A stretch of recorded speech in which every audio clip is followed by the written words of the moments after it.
नमस्कार, मैं हूं आपके साथ आस्था कौशिक। कहां लुटेरी दुल्हन ने शादी के बाद अपने गैंग के साथ मिलकर ठगी को अंजाम दिया, आगे बताएंगे। और कहीं आप भी तो नकली प्रोटीन पाउडर का इस्तेमाल नहीं कर रहे अनजाने में, ये बहुत ही जरूरी खबर, ये भी आपको बुलेटिन में बताएंगे।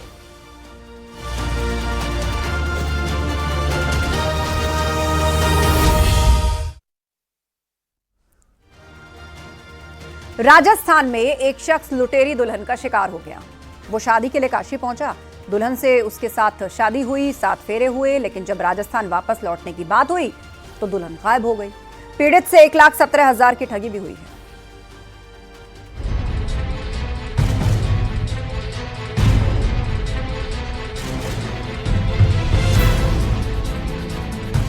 लुटेरी दुल्हन का आतंक, गैंग के साथ मिलकर ठगी का धंधा। पुलिस की गिरफ्त में खड़े इस गैंग में महिलाएं और पुरुष दोनों हैं। ये गैंग फर्जी शादी करवाने का एक्सपर्ट है। अगर कोई इनके झांसे में आ गया तो वो बाद में लूट लिया जाता है। जब तक बात समझ में आती है तब तक काफी देर हो चुकी होती। इसी गैंग की महिला दुल्हन बनती है और बाद में लूटने का खेल चलता है। ये गैंग शादी की चाहत रखने वाले शख्स को फंसाता है। पकड़े गए इन 6 आरोपियों ने राजस्थान के नागौर जिले के रहने वाले घनश्याम को शिकार बनाया और बोला 1,20,000 रुपये तक खर्च होएगा। फिर हम इधर आए तो हमको लड़की दिखाया। लड़की दिखाने के बाद में हमको बोला तुमको पसंद है क्या? हमने बोला हम ठीक है। फिर उसको पूछा, हमने बोला हमको पसंद है क्या? बोला हाँ हमको भी पसंद है। फिर एक रूम के ऊपर हमको ले जाके बोला था इधर शादी करेंगे। ये अपने आपस में रिश्तेदार बता करके शादी का झांसा दे करके लोगों से पैसा ऐंठ लिया करते थे और इसी में अपना फर्जी आधार कार्ड और पता बता करके ये घटना करते थे। इसमें जो विगत सूचना प्राप्त हुई थी कुछ दिन पहले, ये था कि राजस्थान से एक व्यक्ति को झांसा दिया गया कि जिसकी पहली पत्नी नहीं थी, डेथ हो गई थी। उसको बोला गया कि तुम्हारी शादी अपनी साली से करा देंगे और उनको फिर बनारस लाया गया। गैंग के मास्टरमाइंड सुमेर सिंह ने घनश्याम को शादी का प्रस्ताव दिया। घनश्याम अपने भाई के साथ काशी नगरी शादी के लिए पहुंचा, जहां पर गैंग ने उसे दुल्हन का नाम संगीता बताया। गैंग ने शादी करवाई, 7 फेरे लिए। इतना ही नहीं, गैंग ने उसे 1,17,000 रुपए भी ऐंठ लिए। लेकिन जब शादी के बाद साथ चलने की बात आई तो दुल्हन बनी संगीता ने घनश्याम के सामने बहाना बनाया और इसके बाद वो छूमंतर हो गई। घनश्याम स्टेशन पर उसका इंतजार करता रहा, लेकिन उसकी दुल्हन उसे नहीं मिली। वो साथ में लेके गए और उधर रेलवे स्टेशन के ऊपर लेके गए।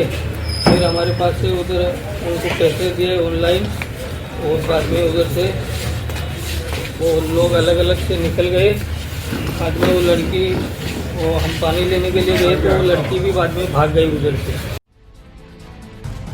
घनश्याम समझ चुका था कि वो ठगी का शिकार हो गया है। इसके बाद उसने लंका थाना से संपर्क किया। पुलिस ने मामले को गंभीरता से लिया और गैंग की खोजबीन शुरू कर दी। इस बीच पुलिस को इनकी लोकेशन का पता चल गया, जिसके बाद दबिश दी और गैंग के 6 आरोपियों को गिरफ्तार कर लिया। ये बेहद शातिराना अंदाज में लोगों को ठगने का काम किया करते थे। लड़की दिखाने से लेकर विदाई का कार्यक्रम कराया जाता था। सभी आपस में एक दूसरे को रिश्तेदार बताते थे। ठगी गई रकम सभी आपस में बांट लेते थे। पुलिस के मुताबिक अभी ये गैंग 6 से ज्यादा लोगों को अब तक अपना शिकार बना चुका है। वाराणसी से न्यूज़ 18 के लिए रवि पांडे की रिपोर्ट।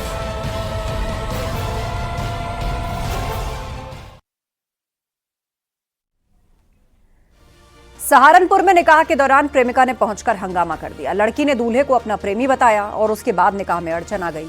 पुलिस तक भी ये मामला पहुंचा।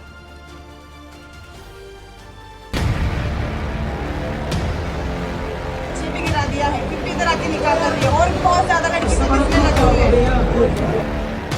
सहारनपुर में निकाह से पहले खुद को दूल्हे की प्रेमिका बताकर इस लड़की ने हंगामा कर दिया। भी गिरा दिया है, 50 तरह के निकाह कर दिया और बहुत ज्यादा लड़की को किसने लगा। इसके बाद तो मौके पर हड़कंप मच गया। दूल्हा और दुल्हन पक्ष वाले लड़की के आरोपों के बाद सन्न रह गए। लड़की केरल से सहारनपुर निकाह रुकवाने पहुंची थी। मेरे साथ बात किया था और मेरे इसने उसका भाभी को भी, शरणपुर रहने वाली भाभी को भी, सबको भी रिश्ता लेके मेरे घर में आए थे। इसकी पूरी घर वाली भाभी कौन सी मेरी? समा समा। हाँ, और उसका हस्बैंड वो सब क्या साल हो गया हमारा, उसका हस्बैंड से बात बना। वो तो तुम 2018 से मेरे घर पे नहीं आ रहा है। 2000 निकाह मेरा कब हुआ तेरे साथ? 2021 निकाह कब हुआ मेरा तेरे साथ? 2021 में हुआ। हाँ, कहाँ निकाह का पेपर कहाँ? तुमने लेके गया? मैं कहाँ लेके गया? उसे मुझे गुलबर से पूछे, सबको पता है ना ये बात। गुलबर आ रहा, गुलबर को हाँ, उसको आने दे। तो पहले आप आपस में बात करें। दरअसल बिहारीगढ़ के शेरपुर गांव से बारात लेकर दूल्हा दिलबहार गागलहेड़ी पहुंचा था, लेकिन तभी ये लड़की वहां आ पहुंची। शादी समारोह में फोटो दिखाते हुए अपनी प्रेम कहानी सुनाई तो सबके होश उड़ गए। उसने बताया कि दूल्हे के साथ उसके कई सालों से संबंध है। वो केरल में रहकर फर्नीचर का काम करता था। उसने उससे शादी का वादा किया था, लेकिन वो मुकर गया। लड़की पक्ष वाले भी लड़की को समझाने की कोशिश करते दिखे। साथ कोई गलत बात नहीं होगी ना, ना किसी के भी। अगर निकाह हुआ है तो आप इनके साथ जाओगे, वो टेंशन फ्री रहो। हम निकाह नहीं देंगे अपनी लड़की का। आप तो देने की नहीं, हम तो देने की नहीं अपनी का किसी भी तरीके से, क्योंकि हमारी फैसला करने आपकी मर्जी, आप इनके साथ करियो या ना करियो। वहाँ से युवक के घर परिवार शादी के लिए गागलहेड़ी आते हैं, तो एक महिला केरल से जब आती है वो बताती है कि उसी युवक के साथ वो 7 सालों से रिलेशनशिप में थी केरला में, और ये तथ्य छिपाते हुए वो दूसरी शादी कर रहा है। जब वहाँ पे स्थानीय पुलिस पहुंचती है तो बीच अगलाव किया जाता है। तीनों ही पक्षों को समझाया जाता है। खुद को प्रेमिका बताने वाली लड़की शादी की जिद पर अड़ी रही। उसने ये भी बताया कि 30 नवंबर को केरल में दूल्हे के खिलाफ शिकायत दर्ज करा चुका है। मामला बिगड़ता देख दुल्हन के पिता और रिश्तेदारों ने दूल्हे और उसके पिता को पुलिस के हवाले कर दिया और बारातियों को वापस भेज दिया। इस तरह निकाह भी नहीं हुआ। सहारनपुर से न्यूज़ 18 के लिए देवेश त्यागी की रिपोर्ट।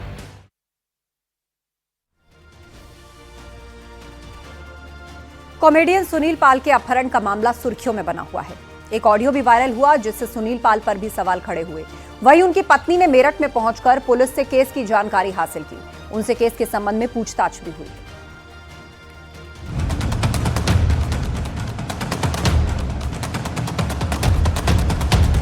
कॉमेडियन सुनील पाल ने पहले अपने अपहरण होने की बात बताई, इसके बाद वो घर भी आ गए। लेकिन इसी बीच एक ऑडियो वायरल हुआ जिसमें दावा किया गया कि उसमें सुनील पाल की आवाज थी और उन्होंने जानबूझकर अपने अपहरण की बात फैलाई थी। पुलिस मामले की जांच में जुटी है, लेकिन इसी बीच सुनील पाल की पत्नी सरिता पाल अपने वकीलों के साथ मेरठ पहुंची। 3 वकीलों के साथ मेरठ के लाल कुर्ती थाने आई, जहां केस के सिलसिले में उनसे पूछताछ की गई। सरिता ने बताया कि सुनील पाल के अपहरण का केस मुंबई से मेरठ ट्रांसफर किया गया है। उन्होंने बताया कि केस में हुई प्रगति के बारे में जानने के लिए वो आई थी। का किडनैप हुआ, उसके बाद सुनील पाल का किडनैप होता है। आपको क्या लगता है कि इस तरह बुलाने के लिए पूरा गैंग सक्रिय है? क्या मुंबई कोई कनेक्शन तो नहीं है? इसके बारे में मैं सिर्फ इतना ही कह सकती हूँ कि आर्टिस्ट हैं, आर्टिस्ट तो घर से निकलते ही इसीलिए कि उनको जो डेट और रेट फिक्स हो जाता है उसके बाद वो अपने काम पर निकल जाते हैं। तो इस तरह से उनको ट्रैप किया जा रहा है। हो सकता है इसके बाद कोई फीमेल आर्टिस्ट भी ट्रैप हो सकती है और उनके साथ तो बद से बुरा भी हो सकता है, बुरा सलूक भी हो सकता है। तो इन सब चीज़ों के लिए यही है कि अगर ऐसी कोई गैंग सक्रिय है तो ये तो यूपी पुलिस की जिम्मेदारी है। और सुनील पाल ने उस वक्त सनसनी फैला दी जब उन्होंने बताया कि दिल्ली से हरिद्वार जाते वक्त उन्हें मेरठ से किडनैप कर लिया गया था। किडनैपर्स ने उनसे 8 लाख की फिरौती ली, तब जाकर उन्हें छोड़ा। सुनील पाल ने यह भी बताया कि किडनैपर्स ने फिरौती की रकम से गहने खरीदे थे। बातचीत हुई थी आपकी? सुनील पाल ने कॉल किया, बोले कि आरिफ भाई मुझे अर्जेंट नागपुर में मम्मी के यहाँ कुछ पैसे भेजने हैं, तो मुझे आप दे दो, मैं 1-2 दिन में आऊँगा तभी आपको दे दूँगा। मुझे 5 लाख रुपए ट्रांसफ़र करो, मैं QR कोड भेज रहा हूँ। मैं बोला सर QR कोड पे तो नहीं भेज पाऊँगा। तो बोले कैसे भेजोगे? मैं बोला अकाउंट डिटेल्स लगेगा। तो बोले मैं अकाउंट डिटेल भेज रहा हूँ। तो उन्होंने 2 अकाउंट भेजा, एक राधेलाल शराफ और एक आकाश गंगा ज्वेलर्स। तो उसमें मैंने 4 लाख रुपए ट्रांसफर किया। जो ऑडियो सामने आया था उसमें दावा किया गया था कि सुनील पाल और किडनैपर की बात हो रही है। सरिता का दावा है कि ऑडियो को एडिट करके वायरल किया गया। जल्द केस का पर्दाफाश होने की उम्मीद बताई। फिलहाल मेरठ पुलिस मामले की जांच में जुटी है। Bureau report, news 18।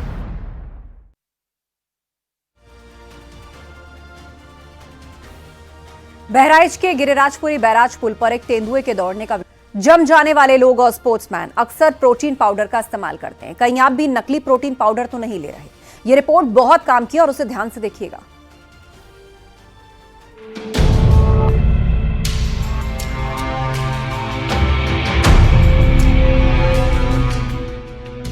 आप भी जिम जाने के दौरान प्रोटीन पाउडर लेते हैं? क्या वो नकली प्रोटीन पाउडर तो नहीं? पिछले दिनों नोएडा के सेक्टर 63 में नकली प्रोटीन पाउडर बनाने वाली कंपनी का भांडाफोड़ हुआ। इस कंपनी का प्रोटीन पाउडर खाने के बाद एक शख्स को लीवर और स्किन की समस्या होने लगी। कंपनी का नकली प्रोटीन पाउडर कई लोगों ने इस्तेमाल किया होगा। उनके स्वास्थ्य को भी खतरा होने की आशंका है। लेकिन अभी हाल ही में देखा गया कि नोएडा में ऐसे केसेस आए जहां पर उनको लगा कि उनको उससे साइड इफेक्ट्स हो रहे हैं और उसके बाद जब पुलिस ने वेरीफाई किया तो वो नकली थे, उसमें मिलावट हो रही थी। तो पहला सवाल यही है कि अगर ऐसा कुछ कंज्यूम करते हैं कितना घातक है, कितना नुकसान पहुंचता है। देखो, अगर हम कोई भी चीज जो कि हमारे पास अप्रूव नहीं है, जो कि FSSAI अप्रूव्ड हो या FDA अप्रूव्ड हो, अगर वो अप्रूवल नहीं है, उस पर वो सर्टिफिकेशन ही नहीं है, तो उसमें वो कितनी चीज किस चीज की मिलावट कर रहे हैं उस चीज के लिए हम लोग कोई कमेंट नहीं कर सकते। अब हर चीज जिसमें वो मिलावट है उसका एक साइड इफेक्ट होता है, हमारे हार्मोन्स के साथ प्ले कर सकता है, हमारी स्किन एक्नेस ब्रेकआउट हो सकते हैं। It can also lead to cancer.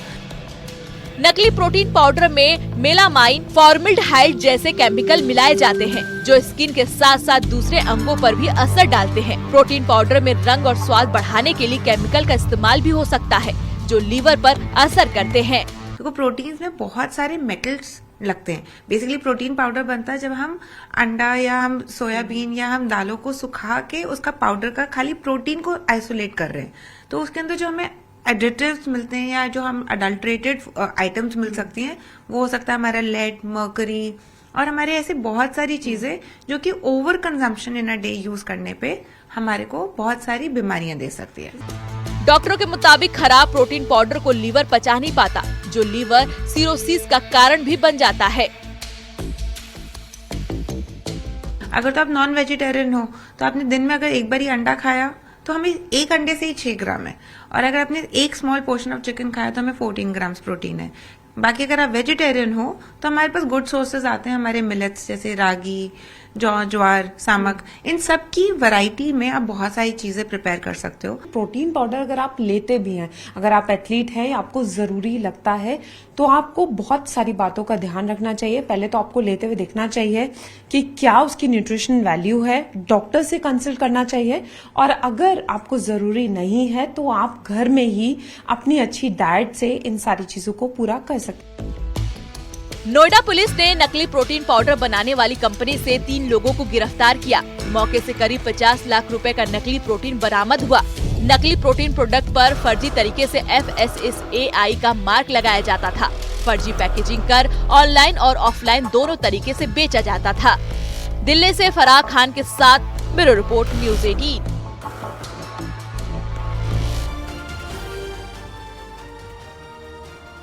Ayodhya में श्री राम लला के मंदिर के 5 मंडपों में से एक रंग मंडप का शिखर बनकर तैयार हो गया है। 11 जनवरी को प्राण प्रतिष्ठा की वर्षगांठ, प्रतिष्ठा द्वादशी मनाने की योजना बनाई जा रही है।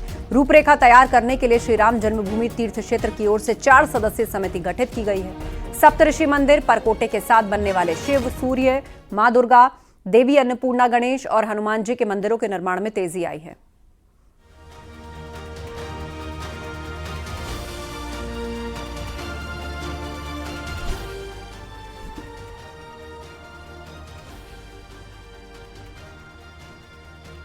और अब खबर अयोध्या से, जहां राम मंदिर के 500 साल के संघर्ष को हमेशा संजोए रखने के लिए राम मंदिर ट्रस्ट की ओर से अंतर्राष्ट्रीय रामकथा संग्रहालय का निर्माण कराया जा रहा है।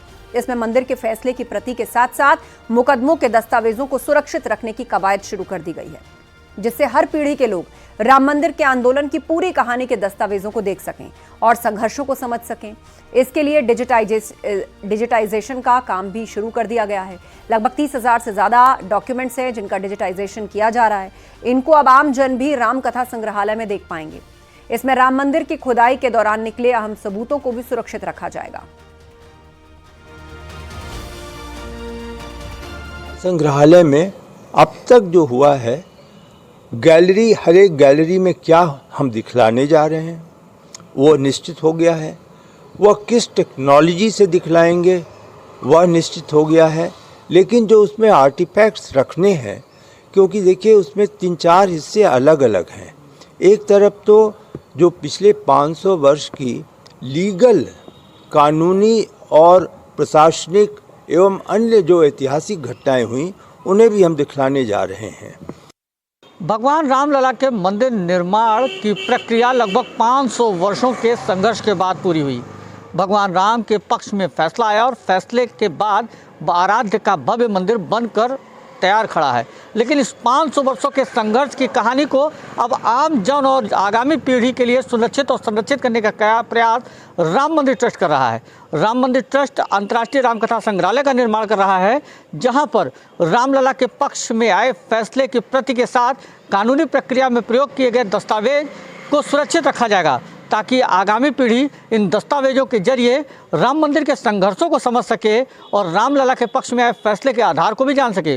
फिलहाल राम मंदिर ट्रस्ट इन 30,000 दस्तावेजों को डिजिटलाइज करने की जो प्रक्रिया है उसको शुरू कर चुका है और जल्द ही अंतर्राष्ट्रीय रामकथा संग्रहालय के निर्माण के पश्चात इस जो दस्तावेज हैं ये आगामी पीढ़ी के लिए सुरक्षित और संरक्षित होंगे, ताकि आगामी पीढ़ी राम मंदिर के संघर्षों को करीब से जान और समझ सके। कैमरा पर्सन सर्वेश के साथ निमिष गोस्वामी, न्यूज़ 18 अयोध्या।